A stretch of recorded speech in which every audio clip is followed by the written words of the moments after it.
internationally, you develop this fascinating habit. Your attention immediately sharpens whenever someone mentions a country you've called home. It's like having a personal connection to places on the map.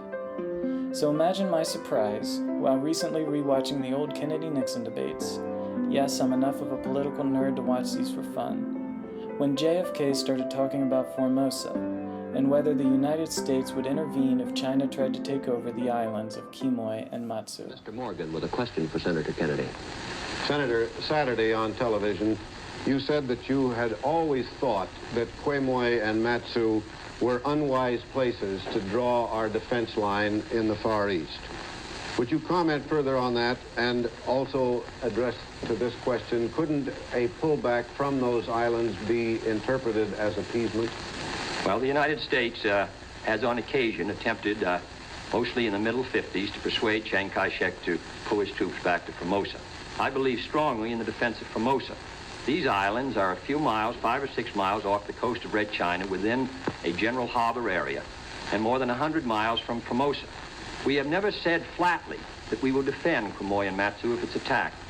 We say we will defend it if it's part of a general attack on Formosa, but it's extremely difficult to make that judgment.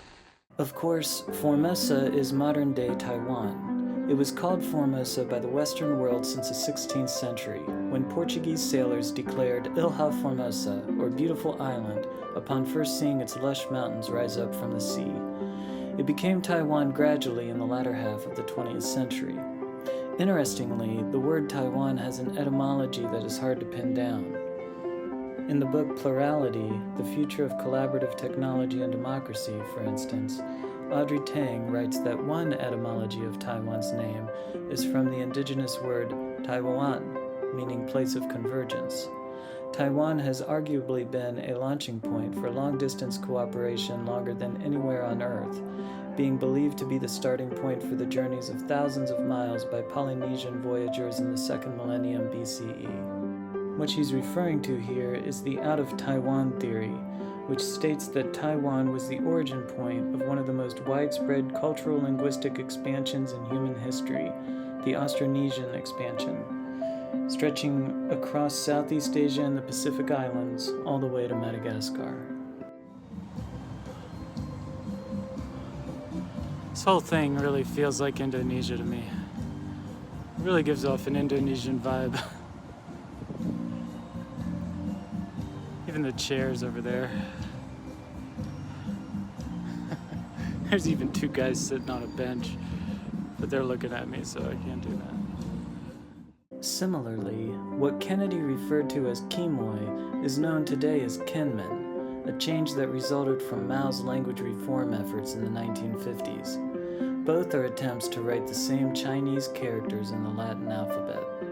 Here you can see what Kennedy was so focused on in the debates, Kinmen's striking proximity to mainland China.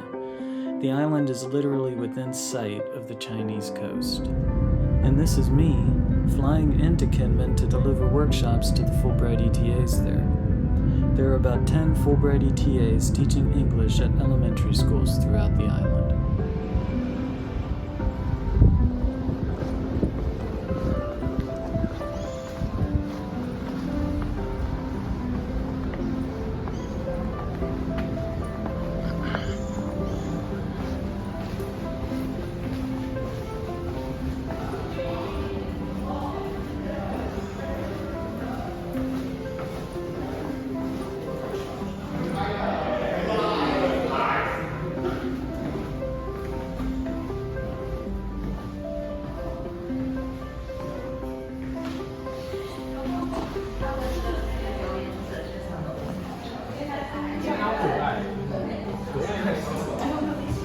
In my opinion, this is the same kind of woolly thinking that led to disaster for America in Korea. I'm against it. I would never. Now, I must say what Mr. Nixon wants to do is commit us, as I understand him, so that we can be clear if there's a disagreement. He wants us to be committed to the defense of these islands, merely as the defense of these islands is free territory. As a matter of fact, the statement that Senator Kennedy made was that to the effect that there were trigger-happy Republicans, that my stand on Quemoy and Matsu was an indication of trigger-happy Republicans. I resent that comment. I don't think it's possible for Mr. Nixon to state the record in distortion of the facts with more precision than he just did.